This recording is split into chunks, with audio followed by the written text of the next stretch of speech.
much like Shakira's hips, blind tastings don't lie. Let's get into this and see what we're working with.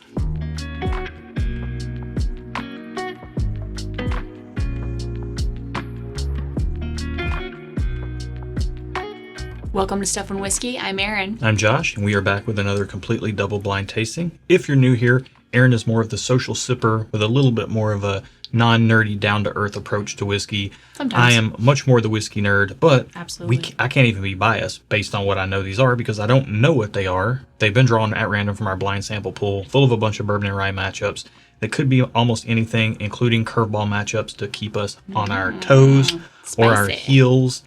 We could be almost anywhere with these two, but we won't know until we get into them. We taste this way so that you get the most unbiased opinion possible. And like I said, down to earth, good approach to fun whiskey tasting. And our reactions kind of serve as your review. They do. Yeah. What do you think on this? I have a reaction. It smells like cardboard, like damp cardboard. Not musty, not wet, but damp. I know exactly what you mean. And I think that's the oak. Yeah. But like the Amazon guy delivered a package. It has been raining, but it didn't get rain on it. So like the cardboard is a little bit damp when you pick it up. Yeah. To me, this just smells like straight over home plate bourbony nose. A little woody leaning, but not old wood. Just kind of a general woodiness. It almost smells like tree bark more than the fresh cut wood. Like an average man. Whoa. Just okay. Not great. Not bad, just kind of average. All right. I don't know if that's a scathing indictment or a good thing. No. Who knows? You're above average. She's married to me. You're She's probably into average men. All right. Let's get this on the palate.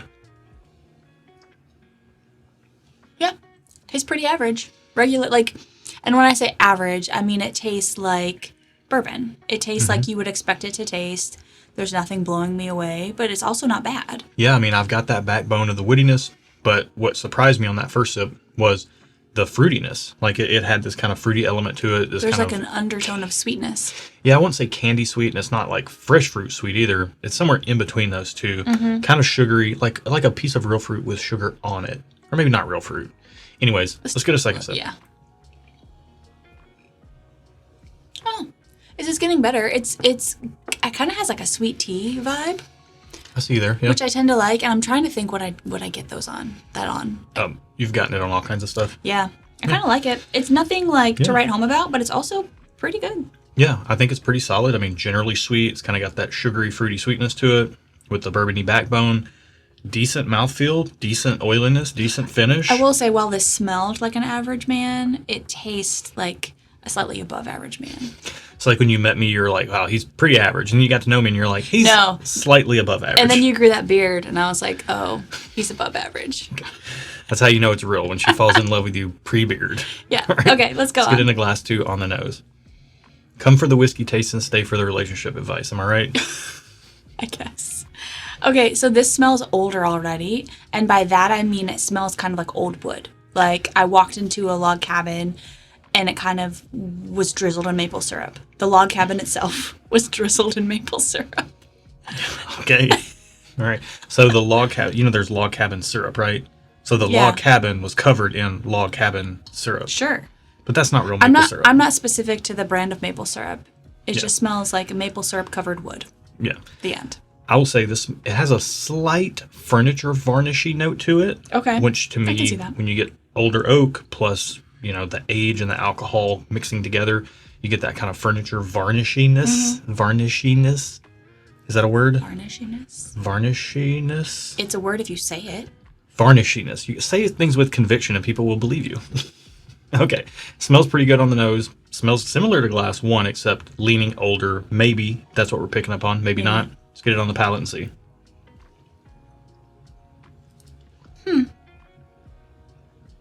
I don't know how I feel about this.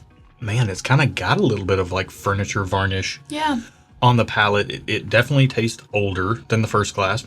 Could be wrong. Just saying what we're getting, the perception of what we're getting here. Yeah. Man, that was a little bit silky. Dare I say smooth? Yeah, I think smooth was the word I was thinking, but I didn't want to say it because I know that's a trigger word for some people. You know exactly what people mean when they be smooth. When they say smooth. When they be smooth. When they be smooth. You know what they mean when they say it. Stop being difficult, all right? Yeah, it's a lot smoother than I expected it to be based on how it smelled, I guess. And so I think I just need another sip and maybe some more time with it. Yeah. Second sip. Okay. I'm getting a more oak on the second sip, so a little bit more drying. It tastes a little bit more like wood.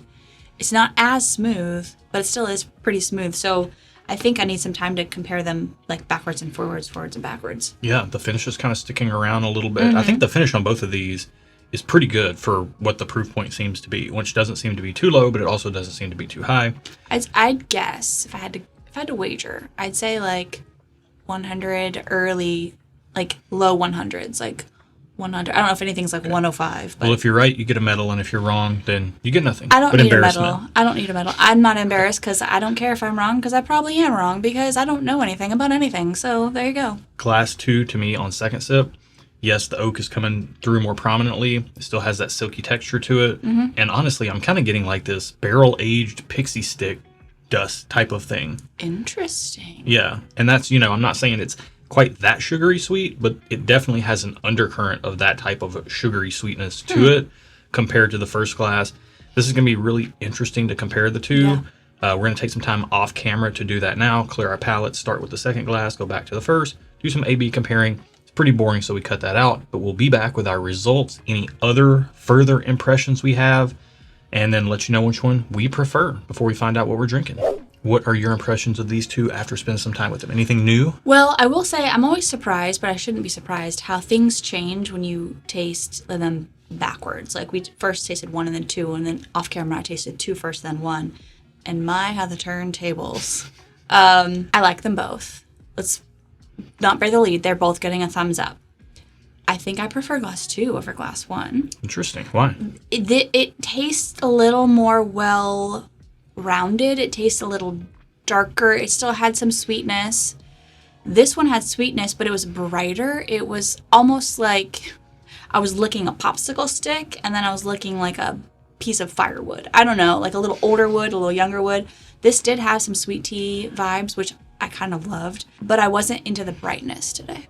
Okay. So, on any given day, I could want this more, but today, this one is my favorite, but they're both getting thumbs up. You took the words out of my mouth. I think the first glass came through with more effervescence, Brightness, a little sparkle, effervescence-ness. a little razzle dazzle, if you will. Whereas glass number 2 came through a little bit more rich, a little bit more deep, a little bit more bold. Not bold. I think the spice in glass 1 comes through more bold, but rich and deep. A little bit of like this cola, that all the notes we said in the first impression stick. But the second glass even had this little bit of like a cola-esqueness on the mid palate to finish that I really liked a lot. I'm going to give both of them a thumbs up as well, and I do lean towards glass 2 personally speaking. Yeah. There are days where the extra punch of glass 1, slightly extra punch, and By punch, you mean kind of like an effervescence, not like a proof. right. Yeah. Yeah, Well- a little bit of sparkle in the mid palate, a little bit of spice, and then that carries into the finish, and it just seems to be a little bit more rowdy and youthful, but it also seems pretty good. Again, I like both of these a lot. These would be things I would be happy to drink pretty much any time. I don't have to have bottles of either of them based on price, but to me, they're both thumbs up, and I would love to spend, $50 to $100. I don't think it's out of line for these types of pours. I could even see glass 2 being more than that because it seems like it's got some age on it, and you got to pay for age. So whether you're paying for old whiskey or you yourself are getting older like us, and you just pay every day of your life for getting older. Truth. All right, what's the price on glass number 1? So I just keep checking and making sure I'm looking at the right things. Glass number 1, number 33 in our key. What's the price? $25. Great value. Super happy with that. Yeah. That's really nice. Yeah. What's glass number 2, the price on 34? $25. Really? Yeah. Oh, I'm like slightly concerned that this is not right. I'm buying glass 2. I would buy both of these. Yeah, they taste. I'm going 2 thumbs up. If these are truly $25 and available, I'm going to go 2 thumbs up as well, if they're available. We don't grade on availability. We grade on price and taste in the glass Okay. before we know what we're drinking. Okay, then yeah, 2 thumbs up. 2 thumbs up 2 thumbs up. on both of On the these. price and how they taste for what you're paying. Yeah, 2 thumbs up every day. But we did prefer glass 2. We did. So let's find out what glass number 1 is, number 33 in our pool. Wild Turkey 101. Really? Mm-hmm. Wow. Okay, what's glass number 2? Early Times Bottled in Bond. Wow. That's 100 proof, and Wild Turkey is 101 proof. Wow. Hey, This- guess who was right on the proof? This girl. This, there you go. That's Round of applause. thanks. I just like words of affirmation. So thank you. Okay, fantastic matchup. Two Wow. high value budget pours. I said 50. I was thinking like 50 to 75. I hedged up a little bit to say 50 to 100 specifically because of how well rounded the early times came across. How old is that? It's a bottled and bond, so 4 years.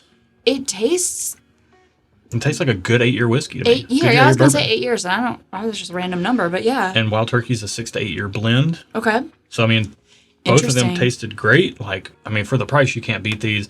Value superstars. Yeah. When I put this in the pool, when I made this matchup for the channel, I was thinking to myself, here are two value pours that we both know we love. Let's see if they stack up and actually come across as pours we love in blind tastings. I'm going to say they do. And also, are they, like, how did they rate for us in comparison to each other when we don't know we're drinking either one? Yeah. I mean, I definitely preferred glass 2. But glass 1, again, on a given day, if I wanted it brighter, I would have that. Yeah. Especially for $25. And this is why we do the blind sample pull the way we do. And we would encourage you to maybe think about doing one yourself, because we didn't know we were tasting these two products at all. Nope. If I poured these single blind and just mixed them up, I would know what I'm drinking, and it would be easy for me to tell what's what. By doing it this double blind way, it removes all the bias, gives you the most honest opinions possible. Big fans of both of these. If you're a fan of this style of content, make sure you subscribe to the channel, because all it's going to do is get more of this style of content in your feed. And you do that by subscribing. You want it. Yeah. And also, like the video if you liked it. Think about hitting that bell down there. It'll let you know when we're going live, because we live stream once a month. Would love for you to join us for some pours. You can also find out more information about our Patreon community over in the video description below. There's a link. And we're all about good people and good whiskey. If that sounds like your cup of tea, then you should definitely join in. That's also where we release our barrel picks. And even if things trickle down through all the paid tiers, there is a free tier. So make sure you at least sign up for that so you can get notified when we have a barrel pick that becomes available. But otherwise, the paid tiers, you know, you can get access to barrel picks all the way up to $40, but you can get involved in the community, which to me is the most valuable thing that we offer. The community that we have over there is just absolutely amazing, and you can get that for as little as $3 a month. Absolutely fantastic. And you can get fantastic shirts like this over at stuffandwhiskey.com if you're interested. And I think that's it. That's it. Thanks for watching. Yeah, thanks for watching. Be good to each other, y'all. And until next time, cheers. Cheers. That was really good. Great. I'm going to save these for later.